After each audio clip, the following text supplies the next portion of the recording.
दया धर्म का पाठ पढ़ाने वाले हैं। हमारे यहाँ कहा है धर्म मंगल मुख्यतम अहिंसा संयमो तो धर्म मंगल उत्कृष्ट है, और अहिंसा संयम तब हमारे धर्म का मूल प्राण है। यदि दया ना हो तो दया के बिना जैन धर्म नहीं है। और जहां दया का विशेष महत्व है, यहां तक कि श्रावक भी अहिंसा का पालन करने का प्रयास करते हैं। हम हमारे श्रावक को संदेश देते हैं, उन्हें सिखलाते हैं, सारे भक्तों को बतलाते हैं कि बिना काम के प्रकृति का शोषण मत करो।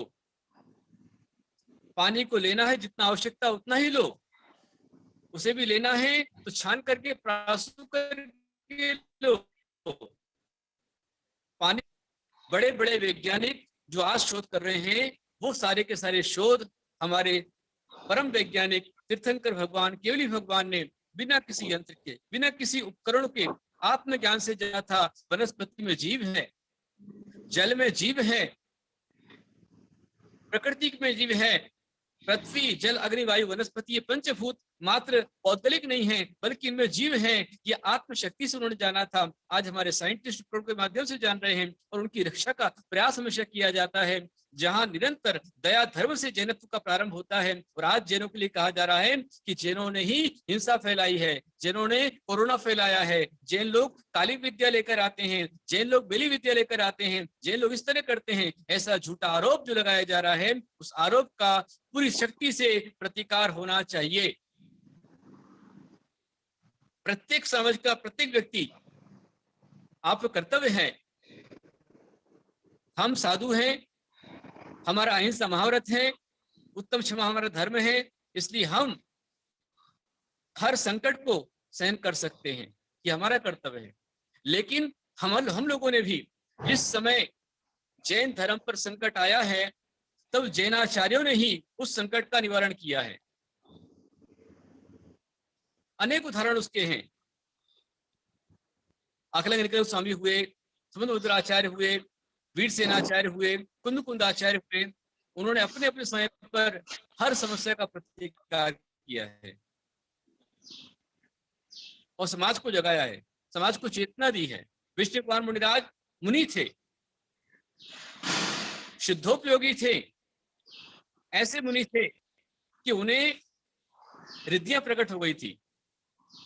लेकिन ऐसे मुनिराज भी, जब उन्हें पता चला कि हस्तिनापुर में शास्त्र मुनिराज उपसर्ग आया हुआ है, तब मुनियों की रक्षा के लिए, मुनियों की सुरक्षा के लिए उन विष्णु कुमार मुनिराज ने अपना मुनि पद छोड़ करके और सामने एक ब्रह्मचारी की अवस्था में हस्तिनापुर पहुंचे। राजा को डांटा, फटकारा। राजा उनका छोटा भाई था, उसे फटकारा। और देखिए आप, वे मुनि अवस्था में नहीं होने के बाद भी भाव से मुनि ही थे, इसलिए रिद्धियां काम कर रही थी। क्योंकि रिद्धियां जो होती हैं वो छठे गुण स्थान प्रकट होती है, और छठे गुण स्थान विद्या काम करती है। और आज ब्रह्मचारी गए, भाव उन्होंने मुनि कहा था, और उस रिद्धि के अणिमा, महिमा, लगिमा, गरिमा जो रिद्धियां थी, उस रिद्धि के माध्यम से उस राजा बलि को बृहस्पति, नमुची, प्रहलाद, उन चारों को वश में किया और शास्त्र मुनिराजों की रक्षा की। शांत सागर आचार्य भगवान ने जैनत्व की रक्षा की, अकलंग स्वामी ने जैनत्व की रक्षा की। ऐसे अनेक प्रसंग हैं जिन प्रसंगों से हमारे आचार्यों ने धर्म और संस्कृति की रक्षा की है। और आज पुनः आपको जागने का अवसर साधु ही बताएंगे। आपको जागना चाहिए, हर घर से FIR रद्द होना चाहिए, आपका निकट थाने के अंदर में आपकी रिपोर्ट जानी चाहिए। धर्म की रक्षा के लिए हर व्यक्ति अपनी ओर से प्रयास करे कि अनोप मंडल ये कोई संप्रदाय नहीं है, कोई मत नहीं है, कोई पंथ नहीं है, ये राष्ट्रद्रोहियों का संगठन है। ये ना हिंदू को मानते हैं, न मुसलमान को मानते हैं, न पुराण को मानते हैं, न पुराण को मानते हैं, न महाभारत को मानते हैं, न बौद्ध धर्म को मानते हैं। ये जैनों के विरोधी हैं, भारत के विरोधी हैं, भारतीयता के विरोधी हैं। और ऐसे जो राष्ट्रद्रोही हैं, देशद्रोही हैं, उनका पर्दाफाश करना आपका, हमारा सबका कर्तव्य है।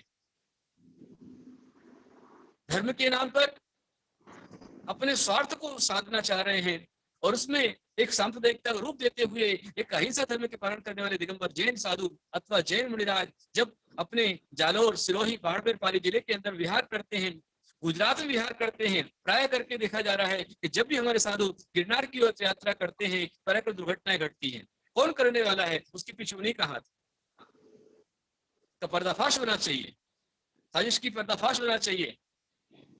आपको ध्यान होना चाहिए कि जैनों ने हमेशा राष्ट्र के साथ में काम किया है।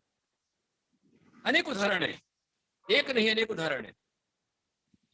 अभी अभी उदाहरण आपने दिया कि जिस समय अकबर ने राजस्थान पर आक्रमण किया, महाराणा प्रताप, वीर वर महाराणा प्रताप अपनी पूरी सेना के साथ, पूरे बल के साथ में जब वह सेना के साथ में आगे बढ़ रहे थे तब उनके समय समस्या आ गई, उन पर रसद नहीं था, सैनिकों को देने के लिए तनख्वाह वेतन नहीं था, खाने के लिए रसद नहीं था।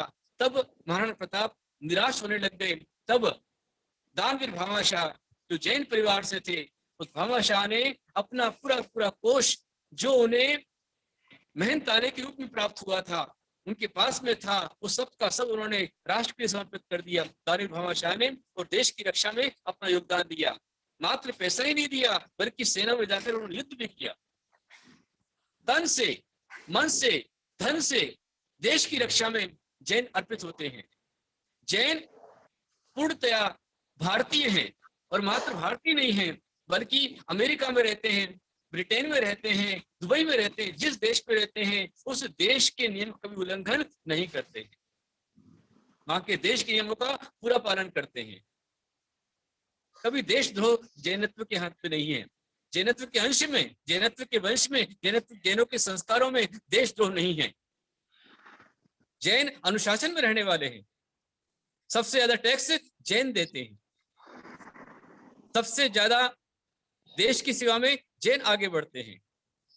परोपकार, जीव दया, जीर्णोद्धार आदि आदि कार्यों के अंदर में जैन आगे बढ़ते हैं और ऐसे लोगों पर लांछन लगाना ये सर्वथा गलत है और इसका प्रतिकार आपको करना चाहिए। हर परिवार को जागना चाहिए और जो हमारी संस्थाएं आरोप मंडल के विरोध में कार्य कर रही हैं उसमें आप सभी का आगे बढ़ना परम आवश्यक है। जैसे बने सांकेतिक उपवास के माध्यम से विशेष करके आपकी सबकी एफआईआर, आपकी रिपोर्ट, आपका अपोज प्रधानमंत्री तक पहुंचना चाहिए, पीएम कार्यालय तक आपको जाना चाहिए, गृह मंत्री, प्रधानमंत्री कार्यालय, राष्ट्रपति, वहां तक आपकी बात जाती है, तभी आप जीत सकते हैं। ध्यान रखें, जैन मुट्ठी भर हैं। आप शक्ति से नहीं, युक्ति से आप जीत सकते हैं। युक्ति से मुक्ति आप प्राप्त करें और आगे बढ़ें। मैं आपके साथ में हूं, पूरा साधु संघ आपके साथ में है और कैसे क्या करना है इसको जानने समझने के लिए ही शिविर लगाया जा रहा है। सबके उदय का शिविर है, सर्वोदय शिक्षण शिविर है। उस शिविर में आप जुड़े। यदि फार्म नहीं भरा है तुरंत अपना फार्म भर देवे। हमारे बीच में आचार्य नवीन नंदी जी आ जाए जो कि मांगी चुंगी यात्रा कर रहे हैं और फिर इसके बाद भी